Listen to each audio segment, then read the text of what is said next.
Et tout le monde, c'est Ansei, j'espère que vous allez bien. Je vais vous parler aujourd'hui de l'épisode 77 de Dragon Ball Super.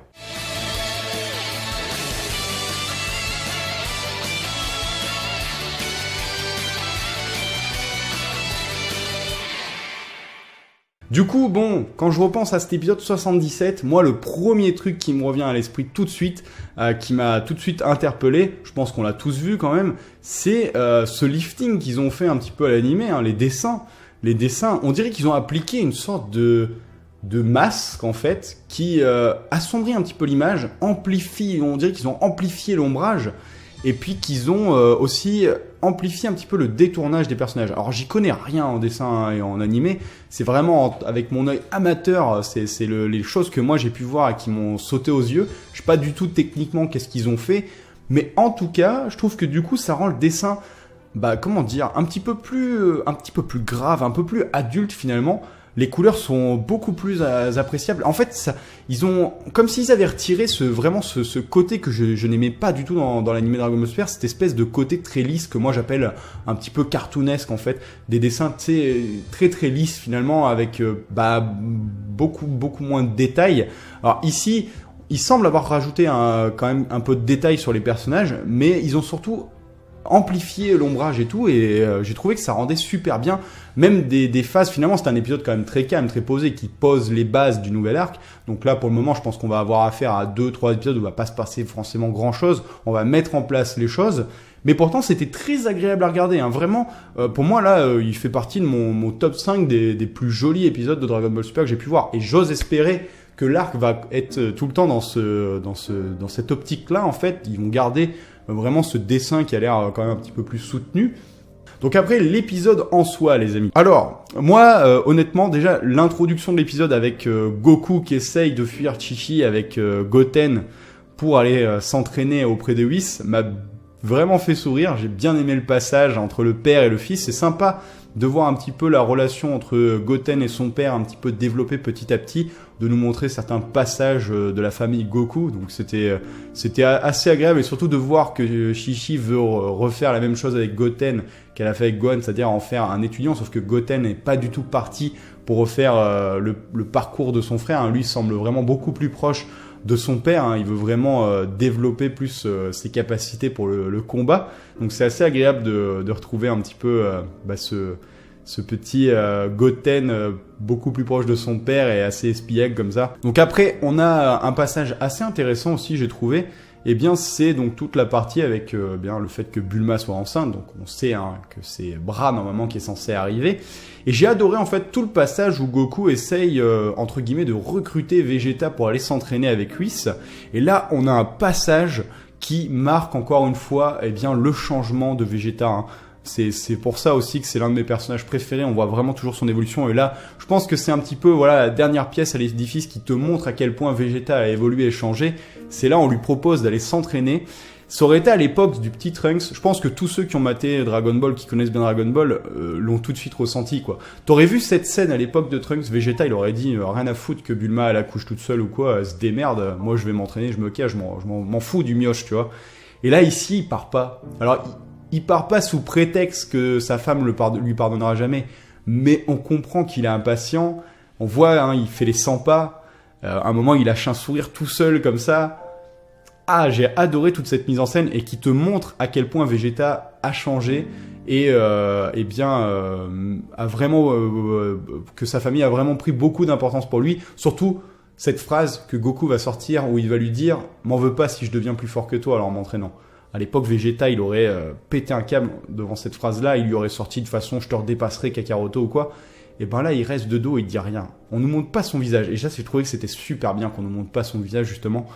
Putain, cette scène m'a vraiment pris au trip, du coup. Et c'était cool de voir cette thématique quand même beaucoup plus adulte, quand même. Là, on aborde des thématiques beaucoup plus matures par rapport à ce qu'on a pu toucher tout au long de l'animé.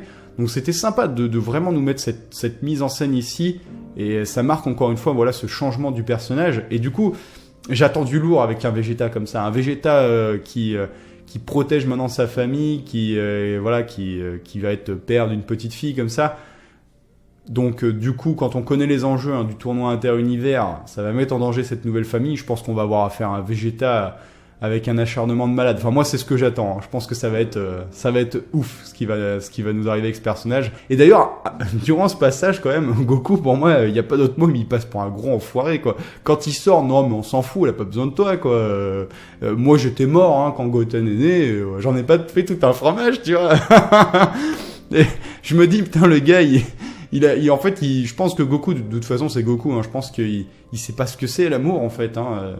Limite, tu te dis, il a pas de cœur, en fait. C'est limite cruel, quoi. Le Goku était limite exécrable dans cet épisode. Et donc, du coup, après, bon, moi, je voudrais revenir sur l'autre passage. Donc, c'est quand il est dans le monde de Bilus et Whis, où il s'entraîne avec Whis. Et donc, on a le passage où il défie, finalement, l'autorité de Bilus. Et il y a eu un beau rappel à l'ordre ici. C'est parce que c'est vrai qu'à force d'être copain avec Bilus et Whis, on en oublie eh bien, à quel point Bilus est dangereux, hein, qui pourrait, s'il le veut, d'un claquement de doigts, faire disparaître la Terre.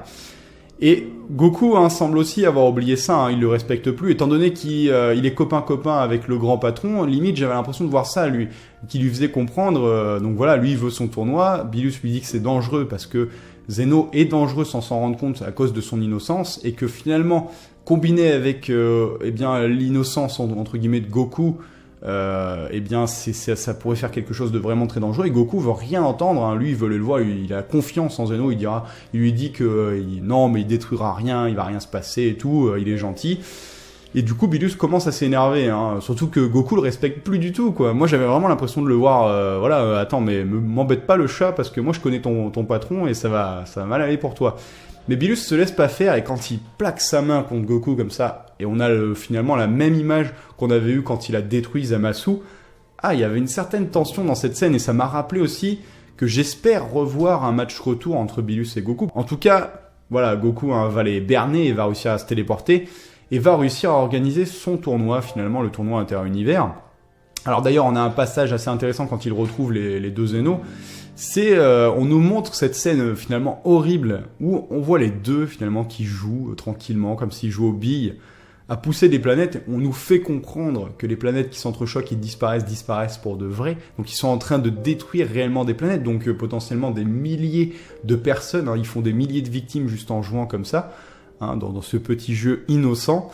Et donc ça nous fait comprendre à quel point voilà, on est face ici finalement avec ces dieux à des grands enfants qui ont des pouvoirs immenses.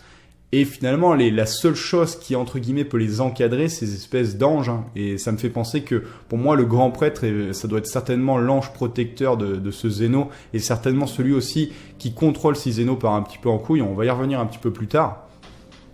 Et du coup, Goku, qui va réclamer ce tournoi, donc qui va être organisé, Bilus aura pas du tout apprécié la chose, et ça fait vraiment penser qu'ici, je me demande qu'est-ce qui va se passer par la suite, parce que bon voilà, on sait que le tournoi il risque d'y avoir un enjeu vraiment assez cruel et assez redoutable, et du coup je me dis comment va réagir Goku quand il va reprendre dans la face, certainement un petit peu qui va être l'élément déclencheur d'une catastrophe un petit peu. Parce que dans Dragon Ball, à chaque fois, voilà, on a un méchant qui arrivait, qui voulait tout détruire et tout ça. Et puis à chaque fois, que ce soit Goku, la Z-Team, c'était vraiment les sauveurs ici. C'était pas eux vraiment réellement les éléments déclencheurs, même si, entre guillemets, comme disait Goku à la fin de l'arc Cell, c'était à cause de lui que beaucoup de méchants venaient sur Terre et tout ça, et qu'il y avait des catastrophes parce qu'ils voulaient tous le défier, donc ils décidaient de rester morts pour plus poser de problème à la Terre. Donc notamment par exemple avec Cell qui avait été construit à la base pour détruire Son Goku.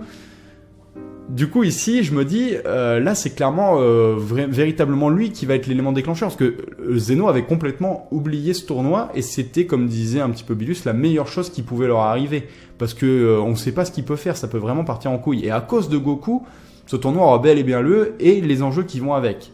Donc je me dis, comment va réagir Goku quand il va prendre conscience peut-être de la connerie qu'il vient de faire peut-être, et surtout sa famille, tout ça, ses proches, comment ils vont réagir, comment va réagir Vegeta qui va avoir une petite fille, et quand on voit l'importance de la famille pour lui, s'il apprend que Goku donc a remis en place ce tournoi, alors ça reste Vegeta, il aime se battre, mais voilà, avec des enjeux catastrophiques qui peuvent eh bien sous-entendre la destruction de leur planète. J'ai hâte de voir un petit peu tout ça. En soi, voilà, c'était un épisode, j'ai pas forcément énormément de choses à en dire sur l'épisode. C'est un épisode que j'ai beaucoup apprécié, qui m'a vraiment mis dans le bain pour ce nouvel arc. Du coup, j'ai hâte de voir la suite et les nouveaux enjeux. J'ai bien aimé aussi la conclusion de l'épisode avec l'arrivée du grand prêtre. Et du coup, je me dis, je voulais finir avec ça sur le grand prêtre pour revenir au grand prêtre. On parlait tout à l'heure d'encadrement avec donc Whis, tout ça, les anges.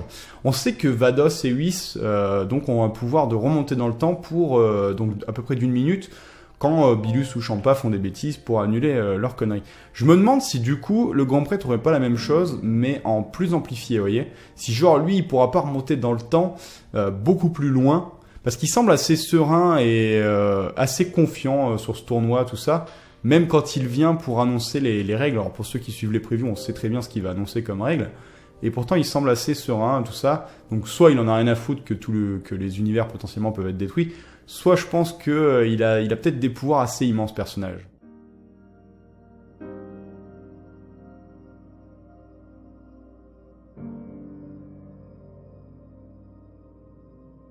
Du coup, on va passer à la preview, les amis, donc de l'épisode 78. Donc, les enjeux, hein, nous on les connaît, hein, ça va être la destruction potentielle des univers perdants. Donc, comme je le disais, j'ai hâte de voir un petit peu le revers de la médaille pour Sangoku, comment il va réagir face à ça, comment vont réagir ses proches. C'est quelque chose qu'on n'a jamais vu hein, dans Dragon Ball. Finalement, Goku là va commettre une grosse boulette. Et on a eu en plus face à un Goku très, très gamin finalement, hein, qui en a fait qu'à sa tête. Du coup, voilà, quand même ça sous-entend, même si leur univers par exemple gagne, ils sauvent leur univers, mais à cause de lui, tous les autres univers potentiellement peuvent être détruits. Donc pour moi, il a commis une grosse erreur ici, Sangoku. Donc je me dis, ça peut être intéressant de voir un petit peu comment ils vont gérer cette thématique-là. On nous annonce un combat de démonstration aussi. Alors je me demande contre qui Goku va se battre. Ce serait énorme qu'il affronte le grand prêtre quand même. Je pense qu'il se ferait défoncer en 2-2. Mais ça pourrait nous donner un semblant du pouvoir du grand prêtre qui est censé être finalement l'être le plus puissant en termes de potentiel de combat de tous les univers. Hein. D'après Whis, hein, quand on voit la puissance de Whis, Goku fait pas grand chose face à un Whis. Je me dis, le grand prêtre, Whis dit qu'il est beaucoup plus puissant que lui. Putain, ça donne quoi Il va lui faire une pichenette, il s'envole Goku. Du coup, je serais curieux de voir Goku affronter le grand prêtre en fait pour le match de démonstration. Ça pourrait être juste énorme. Et donc aussi voir la réaction de Bilus hein, qui semble fou de rage du coup contre Goku, hein, parce que voilà, hein, l'enjeu est de taille. Et à cause de lui, ils se retrouvent tous dans une belle pagaille. Malheureusement, il pourra pas le détruire puisqu'il en a besoin pour bien représenter son univers et potentiellement le sauver et sauver sa tête, parce que je suppose que si on sous-entend la destruction de l'univers, ça va de pair avec le dieu qui la dirige, et certainement son ange. Donc il a mis tout le monde dans une belle galère, hein, le Sangoku. Et du coup, j'ai hâte de voir aussi quelle va être la réaction des autres univers quand ils rencontreront Sangoku, qui est finalement la cause de ce tournoi. Hein. Comment ils vont le prendre? Parce qu'à cause de lui, il y a une épée de Damoclès sur tous les univers. Enfin voilà, notre Goku est vraiment dans la merde ici. Et du coup, son image de gentil Goku au cœur pur, tout ça, qui veut de mal à personne, ici, à cause de sa bêtise, même si on est face à un gentil Goku, on est quand même face à un Goku qui, là, a été très égoïste et n'a pensé qu'à lui avant de penser à ce qui pourrait arriver et à écouter aussi les mises en garde de Bilus.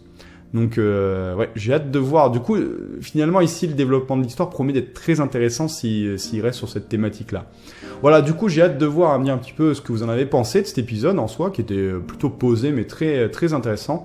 Et puis, qu'est-ce que vous attendez de la suite de l'aventure? Qu'est-ce que vous pensez qu'il va se passer pour cet épisode 78? Contre qui Goku va devoir affronter? Est-ce qu'il va devoir affronter peut-être Bilus aussi? Ou alors ils vont faire venir un combattant de l'extérieur? En tout cas, j'ai hâte de voir ça. Sur ce, je vous souhaite un très bon manga, un très bon animé. À la prochaine. Tchuss.